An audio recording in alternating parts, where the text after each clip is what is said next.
आतन दोस्तों, तो आप लोगों ने ये अच्छी खबर सुन ही ली होगी अभी तक कि महाराष्ट्र के अंदर जो तुकाराम जी के द्वारा इतनी बड़ी मुहिम चलाई गई, मिलावट के खिलाफ पहली बार आपको एक अच्छा ऑफिसर मिला जो इस तरह की एक्शन ले रहा है। और फूड कलर्स, जो सिंथेटिक फूड कलर्स जो कैंसर कॉजिंग थे, उनको हटाने का उन्होंने महाराष्ट्र से काम किया। यूपी से अभी खबर आ रही है कि वहाँ पर एनालॉग पनीर जो मिलता था, जो पाम ऑयल वगैरह से बनता था, उसको बैन किया गया है। मन में अब विचार आएगा कि देश अच्छी दिशा में बढ़ रहा है, बिल्कुल अच्छी दिशा में बढ़ रहा है। लेकिन क्या अब जब ये सारी चीज़ें बैन हो जाएंगी, आर्टिफिशियल कलर बैन हो गए, तो क्या मैं मार्केट में जाके जलेबी खा पाऊँगा? क्या मैं मार्केट में जाके पनीर टिक्का खा पाऊँगा? एनालॉग पनीर बंद हो गया तो क्या मैं मार्केट में जाके पनीर को ला पाऊँगा?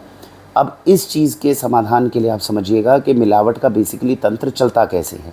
मिलावट जब भी हमारे खाने के अंदर या फूड के साथ की जाती है, उसके साथ 2-3 बेसिक चीज़ें होती है। पहली चीज़ होती है मजबूरी, दूसरी चीज़ होती है लालच, और तीसरी चीज़ होती है आपकी लॉ, जो कानून है उसका कमज़ोर होना, यानी कि भ्रष्टाचार।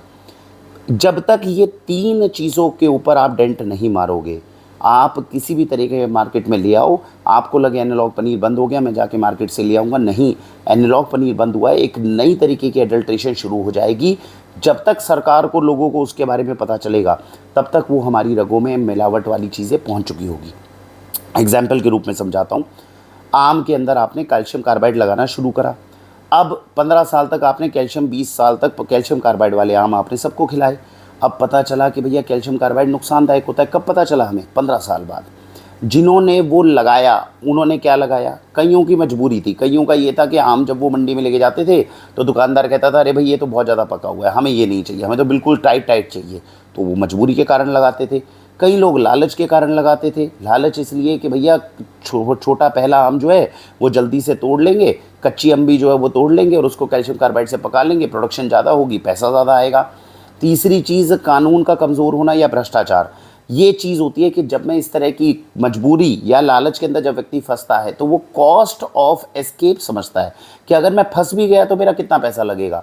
देश के अंदर खाद्य पदार्थों के ऊपर कानून इतने कमज़ोर हैं कि 40-50 हज़ार रुपये देकर आप बड़े आराम से बाहर निकल जाते हो। इसीलिए मजबूरी और लालच का आड़ लेना जो है वो आसान हो जाता है। मैंने केवल एक एग्जांपल दिया, सेम एग्जांपल आपके पनीर में, सेम एग्जांपल आपकी हर चीज़ में होती है। हमें लगता है मिलावट इसलिए हो रही है क्योंकि पाम ऑयल डाला, पाम ऑयल को बैन कर दोगे या एनालॉग पनीर को बैन कर दोगे, पनीर शुद्ध नहीं होगा इससे। क्यों नहीं होगा? क्योंकि वही लालच, वही मजबूरी और वही भ्रष्टाचार, ये तीनों अभी भी हमारे सिस्टम में एग्जिस्ट कर रहे हैं।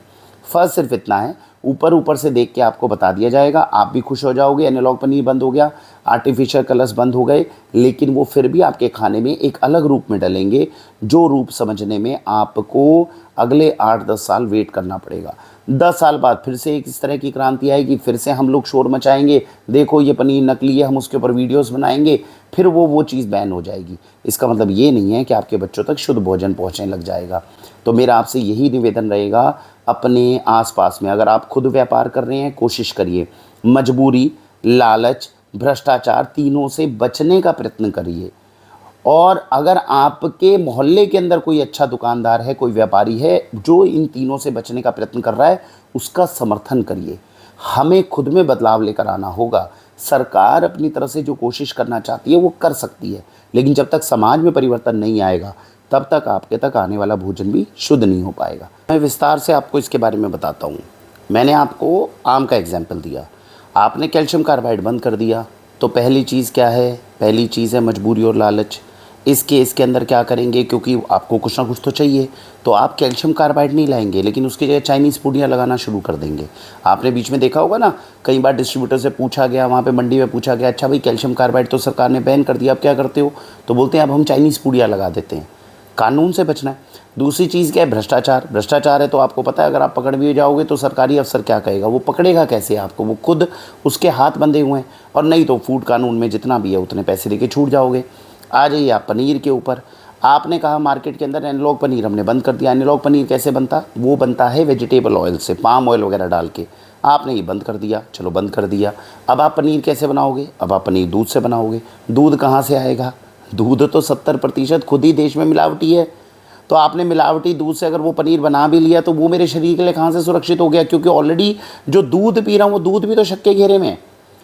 तो ऊपर से आपने एक एक्शन लिया, सरकार की सराहना करते हैं, सरकार और डिपार्टमेंट सजग है, लेकिन भैया जो दूध मिल रहा है वो दूध भी तो दिक्कत कर रहा है। अब ये मजबूरी फंसी हुई है। मजबूरी क्यों फंसी हुई है? मजबूरी इसलिए फंसी हुई है क्योंकि 140 करोड़ लोगों को भोजन खिलाना है। देश में इतना पशुधन ही नहीं है, दूध कहाँ से आएगा? जब दूध नहीं आएगा तो पनीर कैसे बनेगा? तो फिर दोबारा आप जहाँ से निकले थे वहीं पे पहुँच गए। ये बेसिक प्रॉब्लम हो रही है। तो अब आप कहेंगे वरुण जी चलो ये प्रॉब्लम है, आपने इतनी बड़ी प्रॉब्लम बता दी कि ठीक है समझिए, तो सॉल्यूशन क्या? सॉल्यूशन इसी में है जो मैंने आपको पहले भी बहुत बार बताया है। पास के आपने वाक्षी को समर्थन दिया तो हमारी तरह के बाकी भी तो नौजवान हैं जो कोशिश कर सकते हैं। केवल मेरा प्रोजेक्ट अच्छा काम नहीं कर रहा है, मैंने बहुत बार नाम लिया है, सात्विक मूवमेंट्स है आपके जो ये फूड फार्मर वाले, अगर ये कल को इस तरह की लाइन में आते हैं, अभी तो ये केवल चेकिंग कर रहे हैं, लेकिन कल को अच्छा ऑर्गेनिक प्रोडक्ट अवेलेबल करवाने की कोशिश करें तो ये कर सकते हैं। सात्विक मूवमेंट हो गया। एक स्वदेशी वे की आजकल मैं देख रहा हूँ, उम्मीद अच्छी लग रही है कि प्रोजेक्ट अच्छा करेगा, हालांकि अभी ज़्यादा टाइम नहीं हुआ तो कह नहीं सकते। ये कुछ प्रोजेक्ट्स ऐसे हैं जो अच्छा काम करने की कोशिश कर रहे हैं। जब नौजवान आगे बढ़े तो आप उनको समर्थन दें। प्रश्न पूछना हमेशा आपका काम है। आप प्रश्न पूछिए कि भई आप लोग कितनी मेहनत कर रहे हो, क्या क्या काम कर रहे हो, हमारे बच्चों की सेफ्टी के लिए आप प्रयत्न कितने कर रहे हो। ऐसे लोगों को समर्थन देने से बात बनेगी। अब वो जब आपको बोलते हैं कि 10 रुपये की चीज़ ही 10 की नहीं पड़ रही है, 15 की पड़ रही है, 16 की पड़ रही है, आप 16 रुपये दीजिए। जवाबदेही पूछिए कि 16 रुपये हम आपको देने को तैयार हैं, बताइए आप 16 रुपये में क्या क्या करके दोगे। तो अगर देश इस संकट से बाहर निकलना चाहता है तो मैंने पहले भी बहुत बताया, रास्ता ये है, धीरे धीरे अच्छी चीज़ों की उपलब्धता करवाइए। आज भी जितनी देश के अंदर ऑर्गेनिक प्रोडक्ट्स के माध्यम से या देसी गाय के पंचगव्य प्रोडक्ट्स के माध्यम से ये जितनी गौशालाएं आपको दिख रही है ना, गौ माता और शुद्ध देसी गिर गाय का दूध, ये उन लोगों के कारण ही बच पाया है जिन लोगों ने देसी गोवंश को, पंचगव्य को सहारा दे रखा था। भारत में इसीलिए बच पाया, नहीं तो नहीं बच पाया। आज आप A2 गिर गाय दूध ढूंढ रहे हो, कहाँ मिली है, कहाँ से मिलती? रातों रात थोड़ी ब्रीड डेवलप कर दोगे आप। तो देसी गोवंश, हमारे देश के अंदर धर्म था, धर्म जुड़ा हुआ था। ऐसी असंख्य गौशालाएं थी जहाँ पे लोग अभी भी जा रहे थे, दान पुण्य कर रहे थे, अपने देसी गोवंश को बचाकर बैठे थे। उसी के कारण तो ये नस्ल इतनी अच्छी हो के आज आपके घरों के अंदर दूध पहुँच पा रहा है। लेकिन ये ज़िद मत पकड़िए कि मुझे 60-70 है। हाँ, आपकी मजबूरी है, आप 60-70 में लीजिए, लेकिन जो लोग अफोर्ड कर सकते हैं वो ठीक प्राइस दीजिए। वो जब ठीक प्राइस देकर ऐसे लोगों को समर्थन करते हैं, उससे देश के अंदर एक पैरेलल लाइन खड़ी होती है शुद्ध भोजन की। और धीरे धीरे करके जब वो बड़ा होता जाता है और ऐसे लोगों को आप समर्थन करते रहेंगे, आज अगर हमारे जैसे पूरे देश में मैं कहता हूँ 25, 30, 50 लोगों का नेटवर्क बन जाए तो कोशिश की जा सकती है चीज़ों को सस्ता करने की। ये मुश्किल काम होता है लेकिन हो सकती है कोशिश। तो वो चीज़ करने का प्रयत्न करें जो सकारात्मक दिशा में जाए। ये जो चीज़ हम देख रहे हैं, हालांकि ये अच्छी है, हम डिपार्टमेंट और सरकार दोनों की सराहना करते हैं, लेकिन इससे हमारी मिलावट ख़त्म हो जाएगी, ऐसा नहीं होने वाला। एक रास्ता मैंने आपको सुझाया है, बाकी तो प्रकृति का नियम है। प्रकृति बहुत अचंभे कर रही है। मुझे बिल्कुल उम्मीद नहीं थी जेन ज़ी जो है, जिसको हम बिल्कुल नकारा जनरेशन मान रहे थे, वो इतना अच्छा प्रोटेस्ट जो है वो दिल्ली के अंदर गांधी जी के आदर्शों पे चलते हुए करके दिखा देगी। मुझे बिल्कुल उम्मीद नहीं थी कि ट्रस्टिफाइड और फूड फार्मर जैसे लोग जो आकर बिल्कुल ब्रांड का नाम लेंगे और लेने के बाद में बिल्कुल डंके की चोट पर ये बोल पाएंगे कि देखो ये फूड मिलावटी है। ऐसे लोग ऐसा करने के बाद भी बच पाएंगे, वो बचे हैं।